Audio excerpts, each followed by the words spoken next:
It's a little overwhelming being here today. I arrived in Maine last night. It's been tremendous. I've met so many wonderful people in the last 24 hours, and I really thank you for the work that you're doing here and for coming out tonight and inviting me. I want to thank Robert for this painting. It's such an honor, and I really can't tell you how deeply it touches me that you've done this. I want to thank Maine AllCare for the work that they're doing to pass single payer at the state level here in Maine. You can do it. You need to believe in that. I want to thank Occupy for what they did last night, inviting me to come to their General Assembly and then the dinner that we had together in the discussion, and for the work that you're doing here to keep that Occupy energy alive, which right now is not the easiest thing to do, but you're doing it, and so I encourage you to keep that up. And I want to thank the labor unions that helped to organize the events that are going on these few days as well. Labor's got a tough job ahead, and you know, I'm glad to see that you're out here and that you're involved in this. I've had a real honor of knowing Quentin Young and being a friend of his, and he has served as a real mentor to me. Not only has Dr. Quentin Young been a lifelong supporter and advocate for single payer, he was also the co-founder and longtime president of the Medical Committee for Human Rights, which during the Civil Rights Movement recruited doctors to march with the protesters and to protect them and provide care for them when they were, when the police and other law enforcement were aggressive against them. He's been a real hero of mine. And Quentin has also been a teacher, and he teaches us a number of things. One of the things he says is that you know you have a movement when things start happening that you didn't plan. So the spontaneous kind of uprising of the Occupy movement is really exciting because we do feel that there is an energy now, that there is a movement for social change in this country, truly coming together. He also says, don't give people a lot of bad news and then don't give them anything to do about it. You know, give people more things they can do than you give them bad news. So that's what I'm going to try to do tonight, is to give you a little bit of bad news about, where we are right now, and I think Robert did a fantastic job of that. I agreed with everything that you said. But also something that you can do about it, because we can't despair in these times. And when I was thinking about this talk tonight, I thought about the George Orwell quote and how amazing it is to be living in a time where, as he says, in a time of universal deceit, telling the truth is a revolutionary act.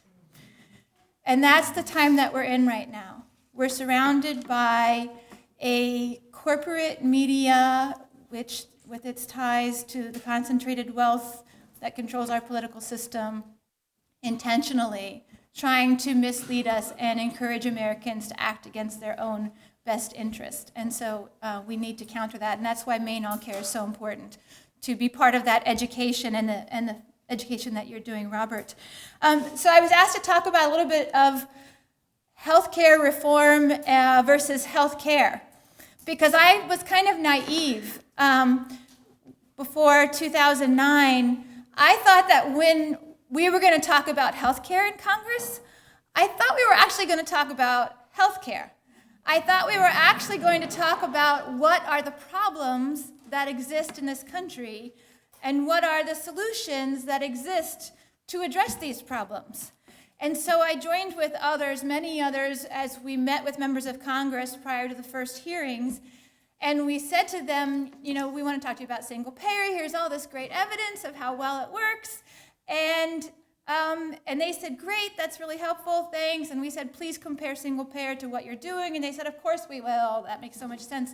But when it actually came down to the hearings, they had no intention of considering single payer, because if they did, they would find that it's superior to what they put together in terms of the health law, and that it would make their corporate funders very unhappy.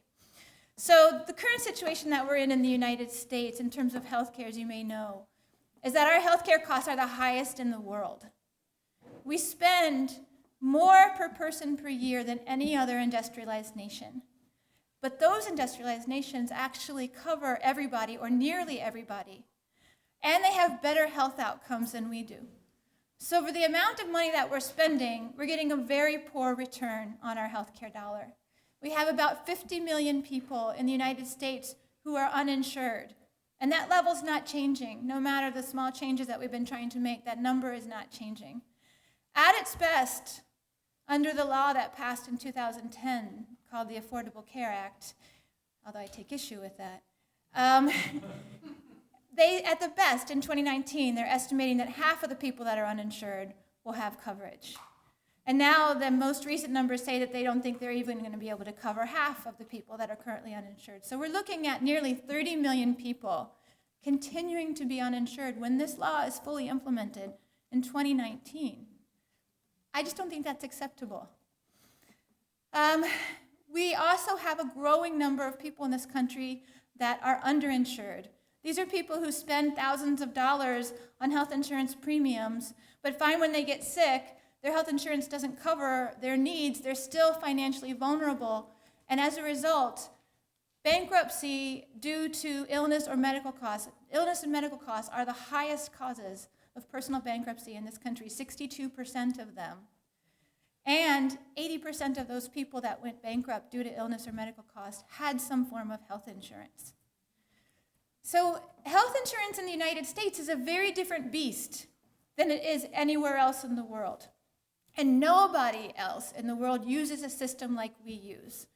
Health insurers are the problem, and until we cut them out of the system, they add no value to it. They only take away from it because their bottom line is their responsibility is to create profit for their shareholders, and they can only do that by denying and restricting care. So until we cut them out, we're not going to be able to create a system that's universal, affordable, or guaranteed. And that's why we fight for single payer. It's not an experiment. If we had simply, during 2009 and 2010, compared the three systems that we have in this country already, because so many people are often like, well, we don't want to look at what they have, those other countries, they're different from us. That's kind of a misnomer. But if we look simply at the three systems we have here, we have a VA system. It's a truly socialized system that actually has a long-term investment in its patient population. They actually have very good health outcomes, and they're very efficient in terms of cost. If we looked at our traditional Medicare, which is a publicly financed through our taxes, but privately delivered system, which is what we're talking about, an improved Medicare for all, we would find that they are also controlling their health care costs, that their administrative costs are low, much lower than the privatized system, and that they improve health outcomes. When people in this country reach 65, the health disparities that exist start to disappear. Suddenly, when everybody's in a healthcare system and can actually get health care, those disparities in healthcare start to disappear. So this is not an experiment. This is proven. But if you look at the private insurance industry, whose responsibility is not about health, you see that it's the most expensive. It leaves people out. It puts barriers in place to care. And so why do we keep it? And the majority of Americans don't want us to keep it anyway. So that's kind of the current situation that we're in, spending the most, not getting very much for it, poor health outcomes, and a political system that's broken. And it was as a result of my experiences in Congress in 2009, 2010, serving as the Congressional Fellow for Physicians for National Health Program, that we saw so clearly what the game was about. And that everybody who advocates for peace, for social or economic or environmental justice, comes up against the very same obstacles. So if we continue to try to work on our individual issues, none of us is going to gain enough strength to overcome the stranglehold that there is on our political system. But if we actually work together and see that all of these issues are connected, then we can, if we act strategically with knowledge, learning from the past how nonviolent movements have shifted power in other countries, we can act intentionally to make a change in this country and to create the kind of world that we would like to live in, one that I think most people would like is peaceful, just, and sustainable. And that's why I got involved with the Occupy movement and started organizing the occupation of Freedom Plaza. So some of the lessons I just wanted to share with you that I learned when I was working as a congressional fellow in Congress. It actually, what I learned has the initials are ICU. So the way I think of it is that we're in a healthcare crisis, And we need the ICU, which for doctors is the intensive care unit. That's where you take patients when they're in critical condition.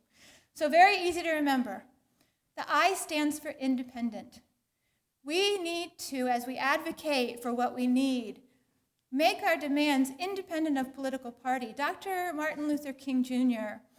never aligned himself with the Republicans or the Democrats. Even though they offered him money, he wouldn't take it. He said, I have to be the conscience of both parties.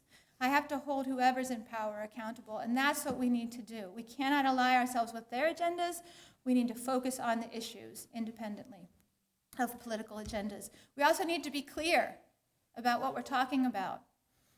After the Affordable Care Act was passed, there was a lot of media attention and members of Congress going into their communities and saying, we've just passed universal, affordable, guaranteed health care. Well, the Affordable Care Act is going to be neither universal nor guaranteed nor affordable health care, even when it's fully implemented. So if those are the things that we require as human beings, we have to know what it is that actually would be universal, guaranteed, and affordable. And then this U stands for uncompromising, because for too long in this country, and especially around healthcare, we've been willing to accept what we're told that we can have. And I understand the dilemma, because I had that same dilemma when I was pushing for health reform at the state level. When you're told that all we can give you this year is an expansion of Medicaid, or all we can give you this year is a tax credit so that employers can afford health benefits for their employees. And you think, well, this small change is going to allow few more people to have health care. It's very tempting to say, well, how can we turn that down? How can we deny that expansion of health care to other people? But if you step back and look at the big picture, what you'll find is that these tiny steps that have taken have not made any progress at all. Our uninsured numbers remain the same. Our healthcare costs are continuing to skyrocket, out of control. So at some point we have to say, you know what? We can't keep doing the same thing over again and expecting it to work. We have to actually demand a system that's based on the evidence of what does work. And that's a single-payer Medicare for all system. So what can you do? Well, I think that it's important for you to join this organization, Maine AllCare, to get out there and start talking to other people in your community, but also to build coalitions with other groups in your state, because it's all connected. In fact, if we get access to health care, we're still not going to have a healthy population unless we address all of the other factors that impact our health, the social determinants of health, and that's education. Does everybody in the state have access to a high-quality education? It's jobs with a living wage, being able to afford a decent life. Do you have a home, or are you being foreclosed on? Do you live in a community that's free from violence, that's free from toxins, or is your environment around you poisoned? Do you have clean water? Do you have access to healthy food? Are you treated with dignity? Are you respected? All of these things impact our health. And if we want a healthy society, we've got to work for all of those. And that's why everything is connected. And that's why we need to be joined together in solidarity to push for what we really require as human beings. So I hope that we'll take a long view in this struggle to see that at this point in our country, we need to be working to build a mass movement and to educate each other. And that's going to take time, it's going to take work, but that's the only way that we're going to break out of this situation that we're in and get where we need to be. So I'm really pleased to see that each of you are here tonight. I wanted to share one story because I didn't realize there would be so many psychologists and psychiatrists in the room. But my dear friend, Dr. Carol Paris, is a psychiatrist in Maryland, and she was actually one of the people that was arrested with me in Senator Baucus's hearing, as well as she followed me and got arrested again when we were trying to give President Obama a packet of information about what real healthcare reform would look like. And after that, we started traveling with a group called the Mad as Hell Doctors. And as part of this tour, we would get on stage and say, I'm mad as hell because, well, Dr. Paris would say, I'm mad as hell because all of my patients are pissed. She came up with a new diagnosis. It's PIISD. It stands for Private Insurance-Induced Stress Disorder. And it doesn't just affect our patients. It affects the providers as well, because we're all fighting with private insurance and we all are stressed by our interactions from them. And so she made up a big sign that said, got pissed? get the cure, improve Medicare for all. So it's important that we take seriously the work that we're doing, but that we also maintain a sense of humor, that we support ourselves through this struggle, because it is a long-term struggle. And so I thank you for being here tonight, and I thank Maine AllCare.